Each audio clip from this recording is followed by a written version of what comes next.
Hi guys, Tess.Crawley here, clinical and forensic psychologist, and today I'm coming to you live from Ueno Park.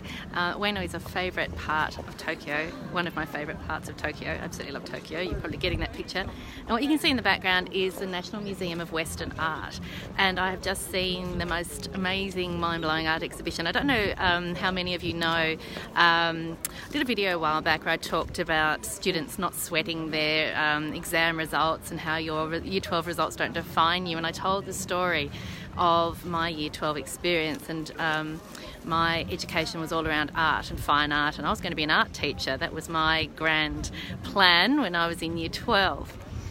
So I went to an exhibition today called Hokkusai and Japanism. So it is about an exhibition about how the art of very famous Japanese painter Hokkusai, probably the most famous definitely the most famous Japanese painter from the 19th century, Hokkusai, influenced the work of the Impressionists in France and elsewhere in Europe. And his work is really famous. You might not know his name, Hokkusai, but if I show you this little postcard that I bought this only to show you, so you're very special. I spent money on you guys. Oh, hold on, I'll get it out of its plastic sleeve so it doesn't reflect too much light. But you will know this painting. This is a very famous Japanese painting. It adorns so many walls around the world. It has made its way onto bed linen and all sorts of things. Anyway, I'm going to walk and talk. While I was touring around the exhibition, I was greatly moved actually by some of Hokkusai's detail in his work. So he's an artist who's well known for obviously the Fuji wave painting, but he's also well known for his cartoon-like depictions of peasant life in 19th century Japan and rural life in 19th century Japan. So of course, with my interest in rural mental health, you can understand also why I might be interested in Hokkusai. Hi Jackie, how are you? While I was touring the exhibition, a lot of the artworks on display were Impressionist artworks by Monet and Van Gogh and Gauguin and others from the Impressionist world. And I was greatly moved to be able to stand so close to paintings that I had studied at school. So it was a very special moment.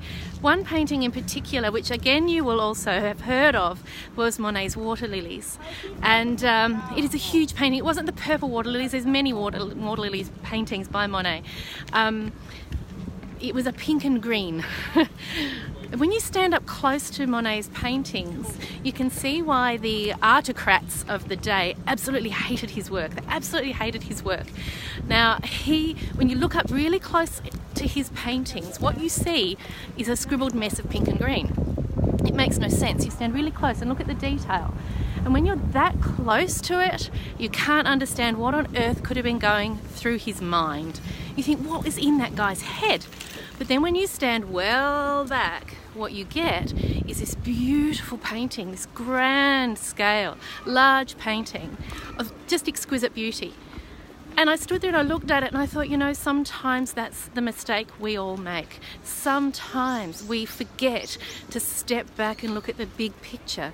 We forget to step back and think to ourselves, hang on a minute, why am I doing this? Or what is this really about? What is this thing that I'm stressing about all contributing towards? So it might be that you and your partner are getting a bit stressy with one another over the Christmas holiday periods, or it might be that you're getting a bit fractious with your kids while they're on school holidays, or it might be that you're worried about whether or not you've run out of toilet paper. All the little things, there's that daggy old book now from the 80s, Don't Sweat the Small Stuff. I often remember that title. I've never read the book, mind you, but I often remember that title because it is such an important point that when we focus on the small detail, it's so easy to get caught up in unhappiness and stress and anxiety. But when we step back and look at the big picture, check out this for a big picture. Where is he? Can you see him? My friend the whale outside the Nature Museum. That's where dinosaurs live. When we step back and we think, hang on a minute, this is all contributing to a bigger plan or a bigger picture. So in your working life, in your practice as a psychologist, in your role as a parent, thinking about why you're doing what you're doing, and asking yourself, even if you have to take some time out for a minute. So today, you know, my husband's taking the kids off to the zoo. I find the zoo a bit depressing. So he's taking the kids off to the zoo so I could indulge in some beautiful artwork. And we're about to meet up at Starbucks, of all places, for a coffee. But unless you take time out of that day to day, sometimes it's really, really hard to see the big picture. Performance going on over there of something. You see the actors behind the screen here. They've got this amazing paintwork, but what's the word? Makeup on. So what I want you to take away from my experience in Tokyo today is just remember, sometimes we all need to step back and breathe, think about why we're doing what we're doing, think about what is the important underpinning value that drives a certain project that you're working on, or a certain role that you have in life, and think, okay, maybe I'm sweating on the wrong things. Maybe I'm worrying too much about the busy work and not enough about making sure I'm reaching my goals. So that's my message for you today from Tokyo.